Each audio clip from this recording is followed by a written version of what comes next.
Fancy बाजार सांगानेरिया धर्मशाला में आयोजित 3 दिवसीय श्री विद्याकोटि कुमकुमाचन महायज्ञ के दूसरे दिन राज्यपाल लक्ष्मण प्रसाद आचार्य और राज्य की प्रथम महिला कुमुद देवी आचार्य ने भाग लिया। यह महायज्ञ परम पूज्य अभिषेक ब्रह्मचारी के मार्गदर्शन में 3 दिन तक चलेगा। रविवार को प्रातः 9 बजे पूर्णाहुति की जाएगी। इस आयोजन का उद्देश्य मानव कल्याण और धार्मिक परंपराओं को बढ़ावा देना है। समारोह में राज्यपाल और कुमुद देवी आचार्य ने दीप प्रज्वलित किया और पूजा अर्चना की। इस अवसर पर उनके साथ पूजनीय अभिषेक ब्रह्मचारी, युवा चेतना की राष्ट्रीय संयोजक रोहित कुमार सिंह, श्री प्रकाश तिवारी उपस्थित थे। राज्यपाल को गेरुआ दुपट्टा पहनाकर सम्मानित किया गया। इस अवसर पर सूरजमल जुहारमल सांगानेरिया धर्मशाला ट्रस्ट की ओर से सुशील सांगानेरिया, अजय सांगानेरिया, कैलाश सांगानेरिया, देव सांगानेरिया, सुनील शर्मा सीए और जयप्रकाश गोयनका ने भी राज्यपाल का फुलाम गमछा से अभिनंदन किया। ऋतु अग्रवाल ने राज्य की प्रथम महिला कुमुद देवी का फुलाम गमछा से अभिनंदन किया। युवा समाज सेवी कन्हैया लाल जायसवाल ने भी राज्यपाल का अभिनंदन किया। राज्यपाल ने अपने संबोधन में इस प्रकार के धार्मिक आयोजनों को समाज और मानवता के लिए महत्वपूर्ण बताया और भारत की सांस्कृतिक विरासत पर जोर दिया। उन्होंने कहा कि भारत ने हमेशा विश्व शांति के लिए अग्रणी भूमिका निभाई है और ऐसे आयोजनों से देश का गौरव बढ़ता है। कार्यक्रम का संचालन युवा चेतना के राष्ट्रीय संयोजक और कार्यक्रम के आयोजनकर्ता रोहित कुमार सिंह ने किया। इससे पहले प्रातःकाल के समारोह में पूर्व केंद्रीय मंत्री शाहनवाज हुसैन की भी उपस्थिति रही, जिन्होंने अभिषेक ब्रह्मचारी की सेवाओं की सराहना की और समाज सेवा के महत्व पर प्रकाश डाला। दूसरे दिन 300 से अधिक महिलाओं ने इस महायज्ञ में कुमकुमाचन में भाग लिया, जो एक धार्मिक और सांस्कृतिक आयोजन के रूप में महत्वपूर्ण है। मानव मात्र के कल्याणार्थ इस प्रकार का जो पावन यज्ञ काशी से आकर के स्वामी अभिषेक ब्रह्मचारी जी के प्रेरणा से मां ललितेश्वरी जी के का ये जो महायज्ञ चल रहा है, इसके लिए इनका अपने असम राज्य में अपनी ओर से बहुत बहुत स्वागत करता हूँ और अभिनंदन करता हूँ। हम सब समाज के कल्याण के लिए, मानवता के कल्याण के लिए इस प्रकार के आयोजन की परंपरा रही। मेरा ये सुंदर असम राज्य एक उत्सव धर्मी राज्य है। मां कामाख्या पर शक्तिपीठ पर पूरे देश के लोग, दुनिया के लोग आकर के स्वयं के कल्याण के लिए, आत्म कल्याण के लिए, मानव के कल्याण के लिए, देश दुनिया के कल्याण के लिए लोग यहाँ आराधना करते हैं। माँ का शक्तिपीठ से जिन्हें जो लोग भी आते हैं उन्हें उनका आशीर्वाद मिलता है। आज पूरा देश में एक उत्सव का वातावरण है। भारत जिस सांस्कृतिक विरासत के कारण, सांस्कृतिक उत्सवों के कारण दुनिया का नेतृत्व करता था, विश्वगुरु के रूप में स्थापित था। आज भारत अपने पुराने वैभव को प्राप्त कर रहा है। दुनिया में भारत की प्रतिष्ठा एक बार फिर से लगातार तेजी से बढ़ रही है।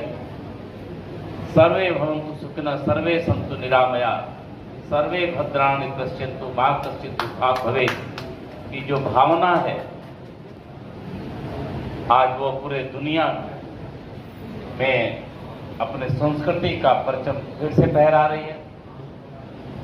आदरणीय प्रधानमंत्री श्री नरेंद्र मोदी जी कहते हैं कि हमने दुनिया को एक रूप में देखा है, एक विश्व परिवार के रूप में देखा है, वसुधैव कुटुंबकम के रूप में देखी है।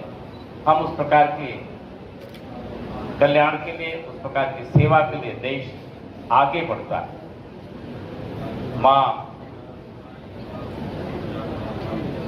के ये जो आराधना हो रही है, जो ये यज्ञ हो रहा है, मेरे सुंदर असम राज्य के वासियों के अंदर सुख और स्वास्थ्य की वृद्धि करे।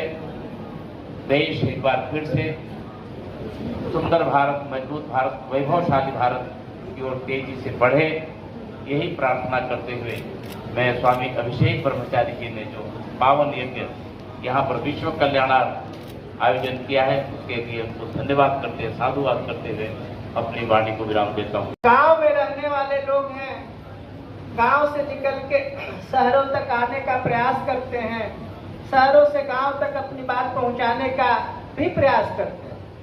हम लोग अपने गांव में सुनते थे, हम लोग अपने दादी के माध्यम से, नानी के माध्यम से, कि जिस देश का राजा जैसा होता है उसी भांति प्रजा भी होती है।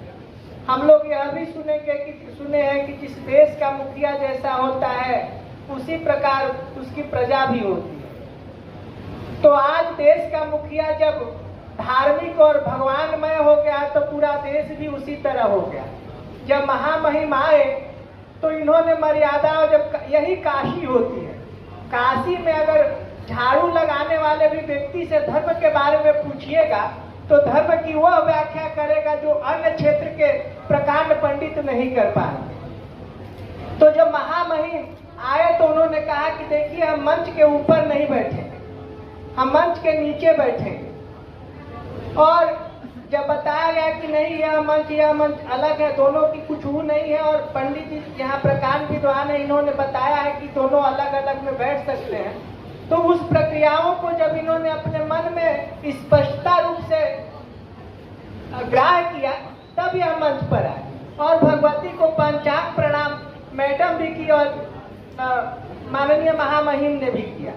और मंच पर आने के बाद पहले ये घबराने लगे और कहे कि हमको समाप्ति में बुला लेते, पूजा में व्यवधान हो। हम सोच रहे हैं कि आज की नेताओं को अगर कहीं मंच मिले तो भाषण देने के लिए घंटों लगा देते हैं, परंतु एक ऐसा भी व्यक्ति है, ये नहीं है कि नॉन पॉलिटिकल है, कहीं से बक्सा से निकाल के और गवर्नर बना दिया गया, जो पूर्ण पॉलिटिकल व्यक्ति हो, जो एक पूर्वांचल में जब ये नेता के अभी तो संवैधानिक पद पर है, हम कुछ नहीं कहेंगे, परंतु जब एक नेता और लीडर के रूप में थे, जब एक पार्टी विशेष की कमजोर अवस्था में दृष्टिगोचर हो रही थी, उस समय मजबूती देने के लिए अपना खून पसीना करके आज एक पार्टी विशेष की सरकार बनी।